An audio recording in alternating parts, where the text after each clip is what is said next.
साथियों नमस्कार। खबर छत्तीसगढ़ के आज के बुलेटिन में आप सभी का स्वागत है।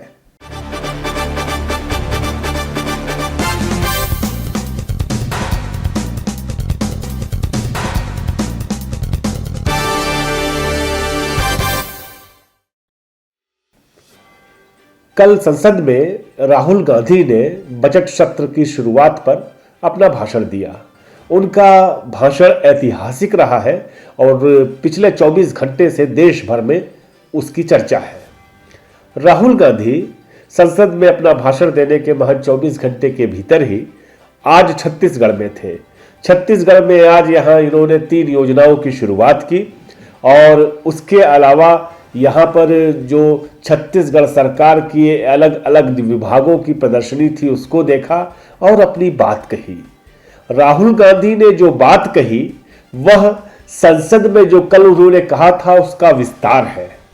हम आपको उसके बारे में भी चर्चा करेंगे, लेकिन पहले हम आपको बता दें कि छत्तीसगढ़ में आज से राजीव गांधी भूमिहीन कृषि मजदूर न्याय योजना शुरू की गई है।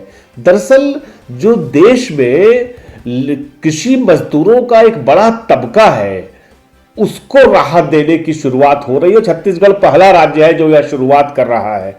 आज इस बात की घोषणा की गई कि एक कृषि मजदूर जो है 3.5 लाख से ज्यादा कृषि मजदूर, उनके खाते में हर साल 6,000 रुपए दिए जाएंगे। इसके अलावा राहुल गांधी ने राजीव गांधी युवा मितान क्लब, ये युवाओं का एक समूह पूरे प्रदेश में बनाया जा रहा है। माने इस समूह को, इस क्लब को रोजगार परक बनाया जाएगा। इसको एक अनुदान राशि भी दी जा रही है कि प्रत्येक क्लब को प्रतिवर्ष लगभग 1 लाख रुपए दिए जाएंगे और कहा यह जा रहा है कि भविष्य में युवाओं का निर्माण इसके माध्यम से किया जाएगा। और एक आज यहाँ पे छत्तीसगढ़ के नवा रायपुर में जो राजधानी है यहाँ की, वहां पर वर्धा के तर्ज पर बापू का यानी कि महात्मा गांधी के सेवा ग्राम बनाने की भी घोषणा की गई। उसका भी शिलान्यास आज राहुल गांधी ने किया है। उसके अलावा आपको याद होगा कि किस तरह से केंद्र सरकार ने अमर जवान ज्योति जो इंडिया गेट के पास जलती थी उसको बुझा दिया, वो कहीं और जाकर जलाया जाने लगा। लेकिन छत्तीसगढ़ सरकार ने छत्तीसगढ़ के शहीदों के लिए अमर जवान ज्योति के निर्माण का फैसला किया है। आज उसका भी शिलान्यास राहुल गांधी ने किया। हम आपको बताएंगे कि राहुल गांधी की भाषण की आज की खासियत क्या थी। राहुल गांधी ने कल की बात को आगे बढ़ाया और राहुल गांधी ने कहा कि केंद्र सरकार के बारे में कहा कि वो सोचते हैं कि हिंदुस्तानी जो है, हिंदुस्तान का गरीब डरता है, लेकिन वह डरता नहीं है। हिंदुस्तान का गरीब नहीं डरता है। उनका यह भी कहना था कि जब भाजपा के लोग यह कहते हैं कि 70 साल में कुछ नहीं हुआ, तो दरअसल वह देश के गरीब, देश के मजदूर उनका मखौल उड़ाते हैं। इसके अलावा राहुल गांधी ने जो आज छत्तीसगढ़ के इस कार्यक्रम की बड़ी तारीफ की, जो मजदूरों का ये कार्य के लिए ये योजना शुरू की गई है, उसके अलावा उन्होंने यह भी कहा कि यह केवल शुरुआत नहीं है, यह पहला कदम है। मतलब साफ है कि आगे और कदम उठाए जाएंगे। आपको बताएं कि जो छत्तीसगढ़ सरकार है उसने अपने घोषणा पत्र में 2018 में कहा था कि हम धान के किसानों को, छत्तीसगढ़ धान का कटोरा कहा जाता है, यहां पर धान के किसान बहुत ज्यादा हैं, तो कहा था कि हम यहां के किसानों को 2500 रुपया प्रति कुंतल जो है धान का मूल्य देंगे। तो दरअसल हुआ क्या कि 1 साल तो दे दिया, फिर केंद्र सरकार ने कहा कि अगर आप 2500 रुपया देंगे तो हम आपका धान नहीं खरीदेंगे सेंट्रल पूल के लिए। तो उसके बाद सरकार ने यह किया कि प्रति एकड़ उनको 10,000 रुपए की जो डीबीटी थी, आदान सहायता, वह देने का फैसला किया। तो कुल मिलाकर यह रकम जो है 2500 रुपए के आसपास पड़ती है। तो मतलब यह था कि जो प्रतिबद्धता थी उसको जाहिर किया, कैसे भी करके किसानों तक पैसा पहुंचे यह सुनिश्चित किया गया। उसके अलावा राहुल गांधी ने यह भी कहा कि छत्तीसगढ़ के गरीबों के लिए यह बड़ा कदम है।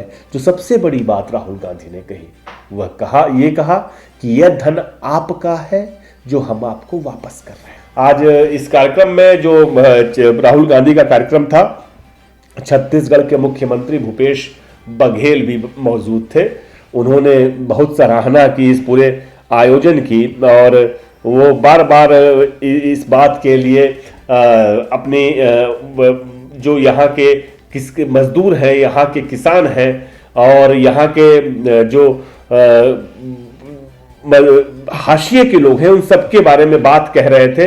वह बार बार कह रहे थे कि हम गरीबों, गांधी के सपनों पर चलकर हम सभी क्षेत्रों में आगे बढ़ेंगे। उनका साफ कहना था कि हम गांधी के सिद्धांतों पर हर क्षेत्र में आगे बढ़ेंगे। उन्होंने यह भी कहा कि छत्तीसगढ़ में कहीं कोई मंदी नहीं है, जबकि देश के अन्य हिस्सों में सबकी जेब खाली है। देखिए क्या कह रहे हैं भूपेश बघेल। एक तरफ देश में मंदी रहा, दूसरे तरफ केंद्र सरकार के गलत नीतियां, जिसमें नोटबंदी, जीएसटी और लॉकडाउन के कारण से आम जनता के जेब से पैसा खाली हो गया था। किसान हो, मजदूर हो, आदिवासी हो, अनुसूचित जाति के लोग हों, गांव के रहने वाले हों, चाहे शहर के रहने वाले हों, चाहे व्यापार करने वाले लोग हों, चाहे ठेला खोमचा चलाने वाले लोग हों, उनके जेब में पैसा बिल्कुल नहीं था। देश में मंदी जरूर रहा है, लेकिन राहुल जी के निर्देश पर छत्तीसगढ़ सरकार जो काम कर रही है, छत्तीसगढ़ में कोई मंदी नहीं, इस बात को मैं दावे के साथ कह सकता हूं।